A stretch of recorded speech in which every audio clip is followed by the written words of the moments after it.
It's really important to have people around you that believe in you, that know that you can do it. And Michael and I have this funny dynamic where, and I have this with some of my friends, it's so interesting, where we're in different places. So if I'm saying, I don't think I can do this, then Michael or my friend Linda or my friend Lorraine will say, you just haven't done it yet. And when you asked me before we started the recording for the podcast if I'd been to Vietnam, my answer was not yet. Not yet. I didn't say no. I said not yet. Because holding out possibilities for yourself is an important aspect of having a mindset of growth and vibrancy. And, you know, not knowing how you're going to do something doesn't mean you can't do it.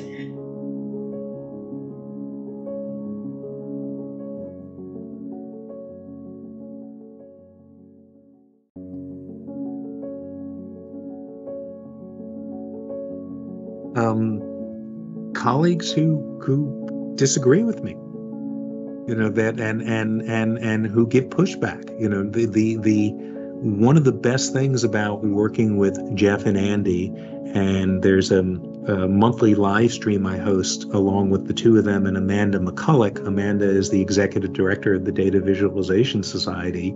Is we don't agree on everything, and but we will debate these things and say, well, here's why I feel differently about this, and force me to reconsider and go, you know what, that's a really valid point. I hadn't considered that before. So the growth comes from keeping an open mind and just kind of recognizing when being closed to these things have harmed me. You know, that I think I was much less flexible and more, what's the word that I'm looking for? Intractable 10 years ago, 12 years ago. And I thought I had all the answers, and no, I don't. You know, so you want good colleagues who will give you pushback, and you want people to find the flaws. You want people to find the errors. There's a really good quote at the end of the book, "Mistakes Were Made, but Not by Me."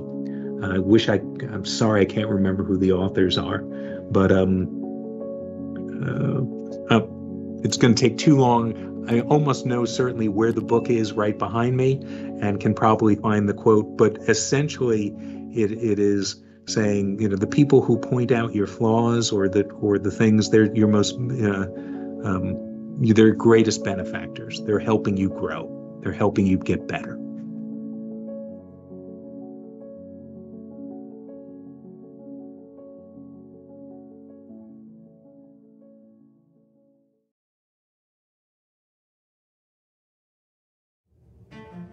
Exposing yourself to radically different ideas is helpful. And a case study I read that kind of spells this out for me is, there's a few. One is there was a hospital where they were having lots of problems when a patient came in for surgery, kind of going from the nurse to the doctor, back to the nurse.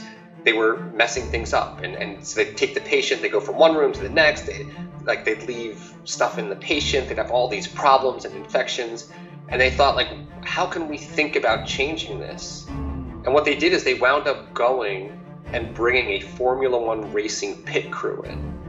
And they had the pit crew evaluate what they were doing, because in a pit crew, like in these races, the car comes in, you have no time at all to get all the tires off, get the car ready, get it back out there. And if you make a mistake, the car's going to crash. Yeah. And in the hospital, they're doing all these handoffs between different doctors and nurses, and they were messing things up. And by looking at how the pit crew did their work and having the pit crew look at how they did work, they brought in these outside ideas that let them think differently and greatly reduce the number of accidents that happen in their hospital. And I think looking outside what you're doing is really important. I know in our area, one of the first banks to be really consumer friendly was Commerce Bank.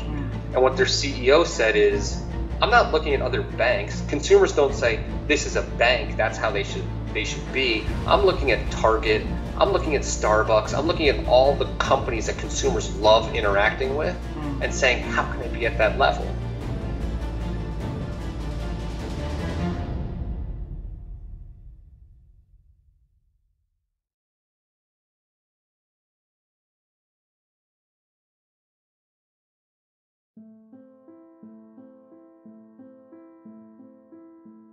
Diana, how have you been expanding your ability to think? I think that the most frequent way is reading. The more you read, the more you start to ask yourself important, provocative questions like, is this true? How do I know it's true? What other conclusion could I come to besides the conclusion this author is trying to lead me to? What's fact and what's opinion? Just as you read, it improves your thinking process. A second way, other than just reading, I think, is to go to very smart people and ask them questions about what you intend to do, your plan.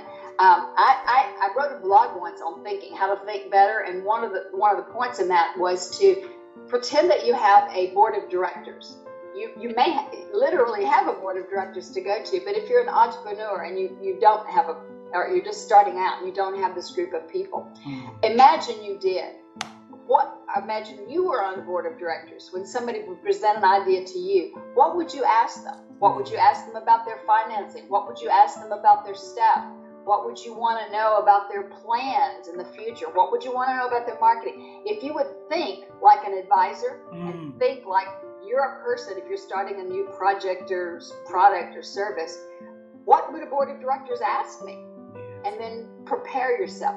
That helps you to think through any kind of project, any kind of plan that you want to do, even if it's financial planning for your family or planning how to build character into your kids. That thought process comes from reading in many subject areas and applying maybe in different ways, but it also comes from your ability to listen to good advice and listen to feedback and apply it in your situation.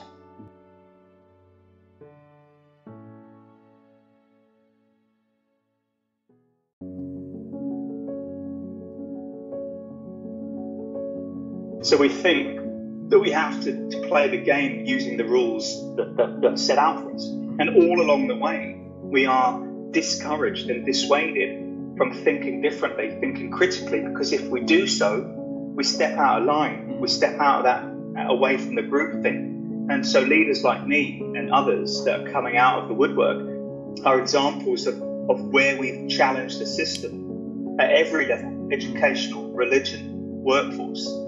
And it's those types of people that shift the narrative, because it's almost like they've taken the blue pill from the Matrix and they can see the whole system, whereas most of us don't want to take that pill because the fear of the unknown is the thing that keeps us in prison. So for me, it all comes back to celebrating and creating the environment for divergent thinking right from the start of our journey on this planet.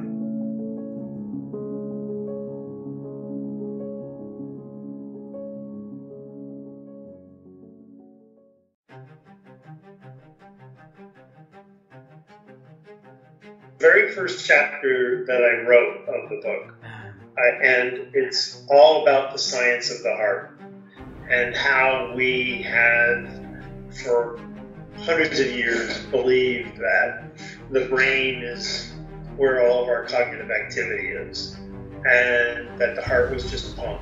And now we're learning not just that the heart is intelligence, but that our entire body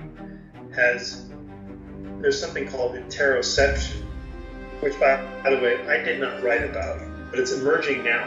So since my book came out just a few months ago, there's 2 authors that are writing about this.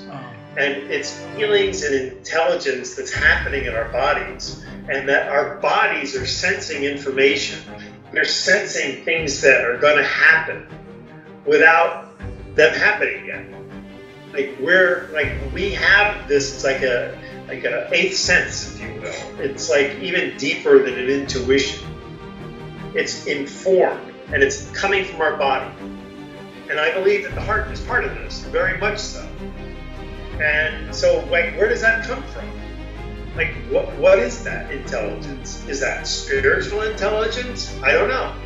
But what we know is that it exists, and we know that if you tap into it, and we, by the way, know that Jeff Bezos and Steve Jobs and the founder of Starbucks, Howard Schultz, that they repeatedly say that they will be presented with data but then make decisions based on a feeling. Well, what's that?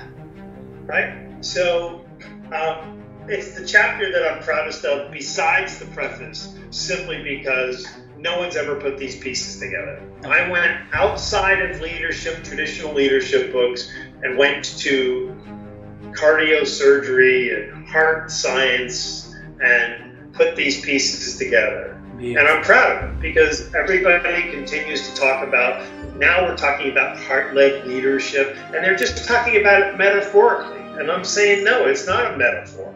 It's real, it's science. And if you understand that, it becomes easier to embrace than just a metaphor.